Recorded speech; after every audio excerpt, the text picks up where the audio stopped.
Hatred is one of the weirdest games I've ever played. And I'm not saying that because of the subject matter or, well, anything that has to do with the game's theme directly, but rather because it is such a weird missed opportunity and such a weird... It features a weird combination of problems which I never saw in a twin-stick shooter beforehand. You might notice that this narration style right now for this video is very different, and that's because it is. I was unable of thinking up a script for this video because of how weird this game is to me. First off, a thing I like. The style of Hatred is something I enjoy. The visuals look decent. The black and white mixed with the red that comes through when you kill someone is interesting to see. And that combined with the overtly cartoony character, Not Important, who says a lot of funny shit and is so incredibly edgy where it's almost painful. Which I think is kind of a positive to the game, because if he was taking himself too seriously, I think it would have come to a detriment to the entire game, because it already got a lot of controversy for essentially being about spree shootings and you being the perpetrator of a spree shooting. I don't have a lot of problems with the idea behind the game, as of portraying something that no one would really do, no sane person would really do in real life. Video games do not affect us so dramatically that we pick up a gun the next day, go into a store and just shoot up random people. So I never had a problem with the concept. I actually liked it, and I still like what they did when it comes to the visuals, to the overall aesthetics of the game. But there are things that just are perplexing. The entire game falls apart once you actually start playing it. So when you get in game, the first thing that you notice is that the controls are really weird. So it has a classic twin-stick shooter approach, especially on PC, where you walk with WASD and you aim and shoot with the mouse. The controls are a bit wishy-washy though. So you can run, and once you run at an object, you can leap over it automatically. Or you can jump over them manually by pressing space. And I noticed that a lot of the times when you run at an object, Not Important doesn't automatically vault over it, so you have to always awkwardly kind of shuffle around and try to get over the object, but then you can't. Not Important overall, he has a few weapons on disposal. Later on he has to switch out the weapons. He can get armor. He can man vehicles and drive into buildings. He can execute people, and that's how he gains his health back.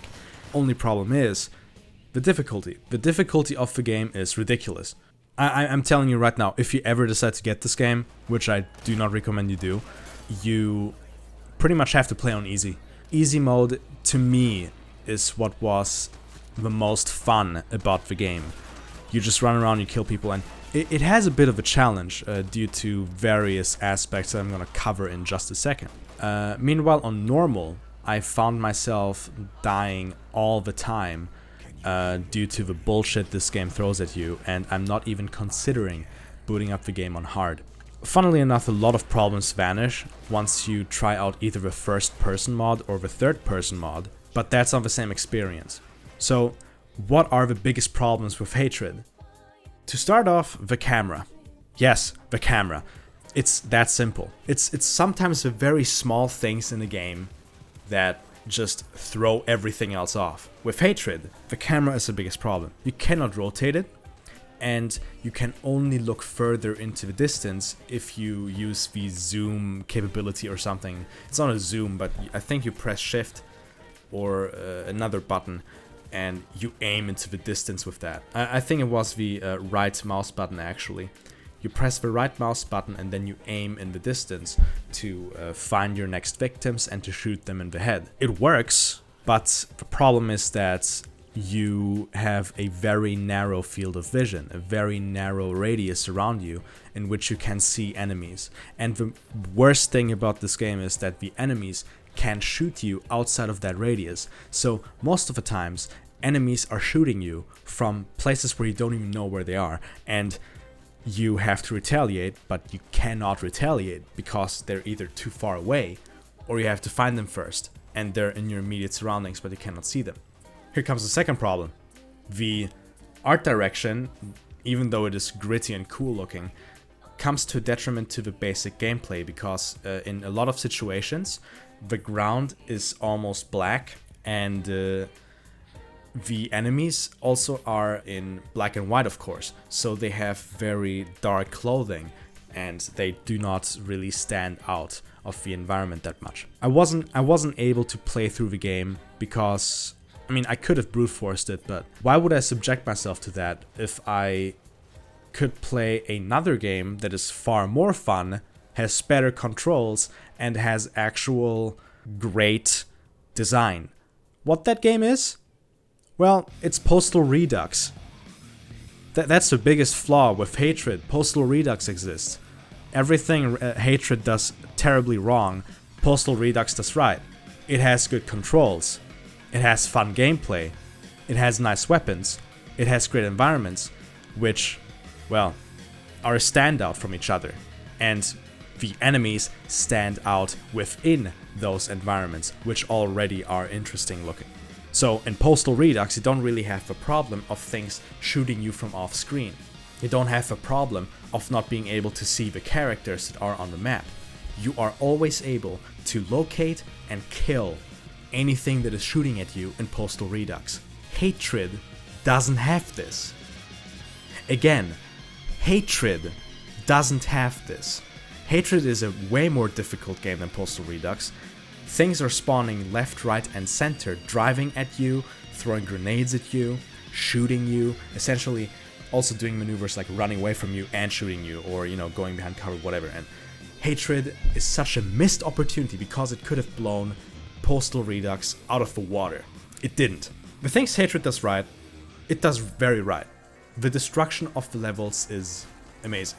Thanks to the Unreal 4 technologies of procedural destruction of the environments, you can blow holes into walls, fire spreads, and you can really inflict a lot of carnage on the environments by just using vehicles, grenades, and even your guns. And it is kept to a relatively realistic extent. There are some bugs which are amusing and not really a detriment to gameplay. For instance, when you kick a window, you are able to blow chunks out of the window if you kick it. It's fun.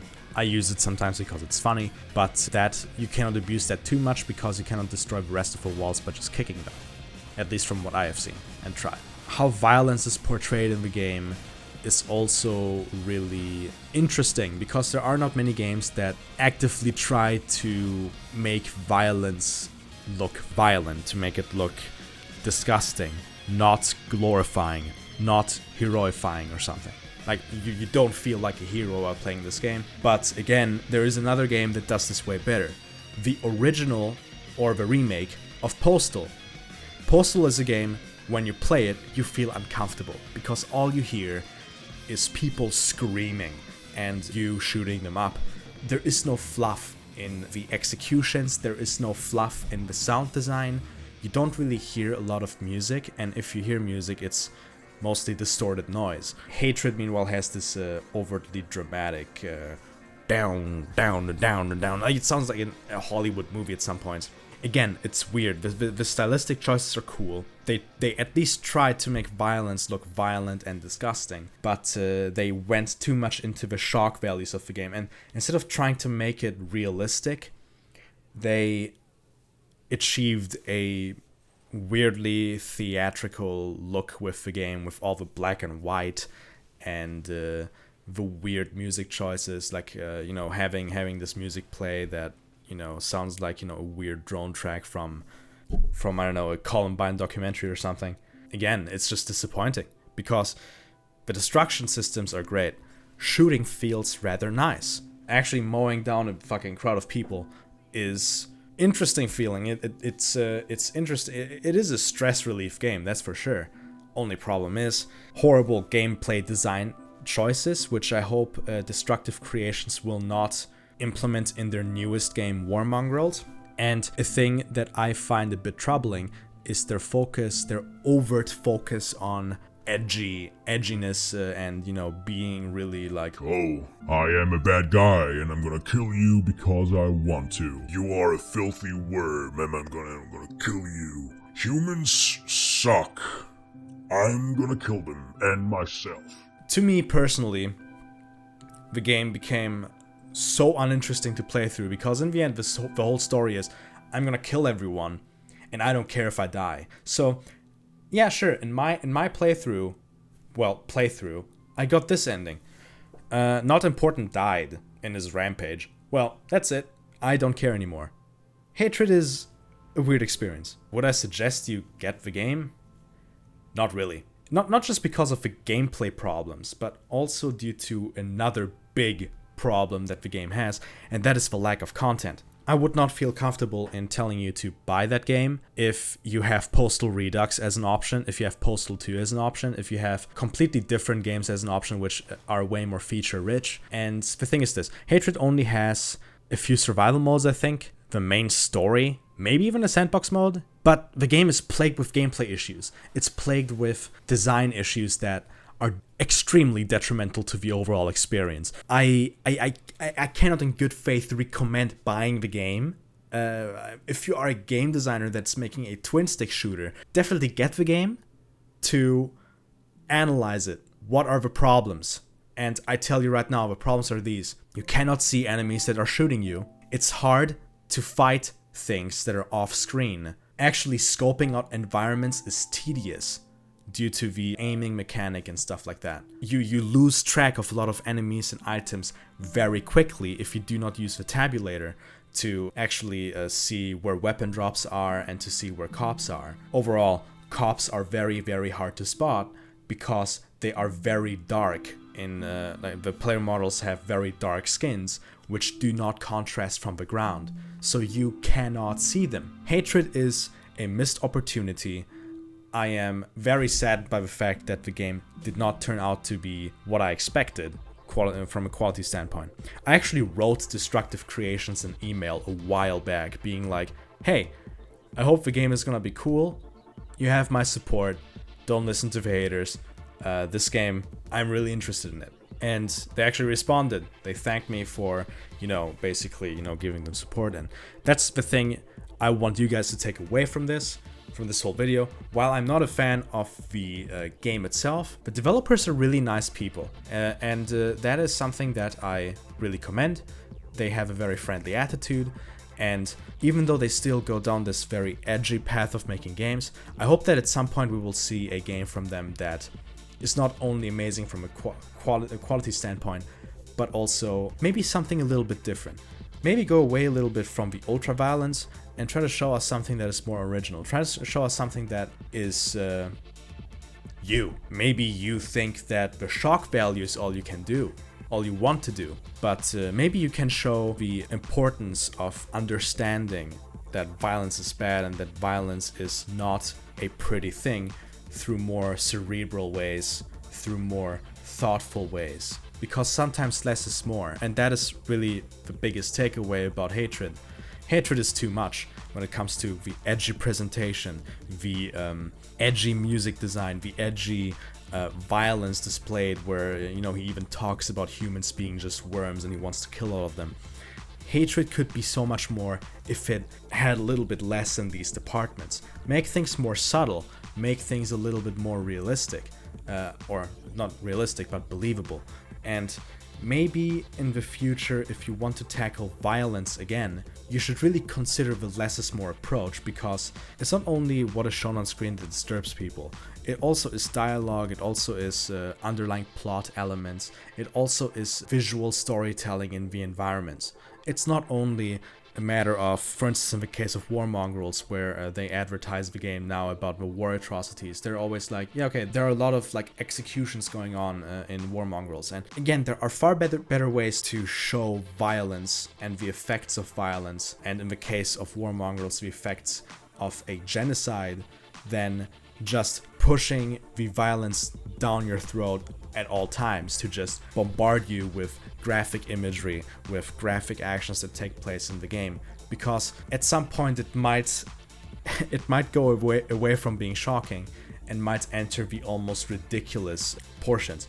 If you have no idea what the fuck I'm talking about, then maybe try to watch the movie Come and See, which is an amazing movie that showcased the horrors of war in the Eastern European sector of the Second World War. And there you will see the war out of a subjective lens of a small boy who basically is a liberty fighter that decides to join this group of rebels and go to war against the Nazis. Throughout the entire movie, you do not see a lot of graphic violence right off the bat.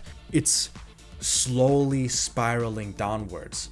It begins with him joining the rebels, and then he bonds with this girl, and he meets the camp of refugees later, in which he sees the old man that scolded him in the beginning. And later on, basically after multiple scenes of just the ominous scouting planes flying by, after various scenes of him ducking gunfire and losing friends, you get to the climax of the entire movie, which is just pure chaos, an entire village getting burnt down and massacred, an entire village being destroyed because of the Nazis finding out that some partisans were part of the village. And the movie ends with a question. If you basically decide to eliminate these people that did this to you, if you get a hold of these people that do these horrible things, what do you do? Do you just imprison them? Do you forgive them? Do you do the same harm that they did to you? It's a complex moral question, and it achieved that through building up an understanding of atrocities and genocide through a more cerebral, thoughtful way. It ramped up the violence bit by bit, and it showcased the violence from a very subjective standpoint that you otherwise would not have been able to see. This maybe is what hatred should have been. This maybe is what warmongers should be. And I'm really excited to see what destructive creations will be up to in the future. But all I can say is hatred was a bit too much, as in it became funny and it didn't stay disturbing. Postal is not funny. That is something that is also a thing that Postal handled really well. And I'm specifically talking of the first Postal game. Whenever I boot up Postal Redux or Postal, I have this sense of this creepy feeling when playing the game. Something that I'm doing wrong. Maybe I'm overanalyzing this, but every time I boot up Postal Redux, I feel a little bit disturbed. Something about the game just doesn't sit right with me in the very best sense I can tell. Hatred is comical. You have a guy that really hates humans and he just kills all of them. And he gives so little of a shit about his own health. He has zero empathy. He has zero concept. Like, he has no concept of, self-reflection, where he becomes comical. So, anything he does is funny to me. I mean, he goes to a nuclear reactor and blows up the entire town. That isn't even possible. It's not even possible. You can't do that. It's not an atomic bomb, but he blows it up anyways. He has such a deep hatred for humans, for his own community, that he goes to a nuclear reactor and blows it up, even though that is not even possible, because a nuclear reactor is not a bomb. It's a thing to make power. It's to generate power. It has nothing to do with atomic bombs. So hatred, it's in the name. Hatred, not important. It's not, but he hates humans. Hatred. The game, as a final statement to this mess, I would say hatred is an immature game trying to explore a very mature subject, which would be violence. It could have been so much more. It could have been a social commentary on American sensationalist culture, essentially encouraging people to commit mass shootings. It could have been a social commentary on bullying, on anything, on people not feeling integrated into their own cultures. Or it could have been a social commentary on people feeling mistreated by society and where the wrongdoings of society were and where the wrongdoings of individuals were. Again, there is so much stuff that hatred could have done, but it didn't, because the creators were not really interpreting too much into the whole deal. It literally is a game about a guy that hates humans, and he has such a deep hatred that he just wants to kill all of them. To the point where it becomes incredibly funny, but also really frustrating because the game's design is highly flawed. There are a lot of worse things you can buy, but just buy Postal Redux instead. Please. Postal Redux is an amazing game. It's what hatred could only wish to be. Just buy Postal Redux. Fuck you.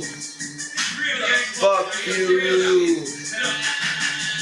Damn nigga, how you do it like that? Make the gangsta ass music like that. Shake the booty like that. With a Uzi laid back. I'll do you like that. I'm a grown ass man, bitch, pursue you like that. But the best when I cruise and lay back is ass niggas that I miss way back. Still young, I ain't caught my first murder case yet. Stay strapped, and can't wait to push a nigga face back. Run on 106, still a robber racetrack. Bitch, nigga, fuck you. We gotta wash the CD.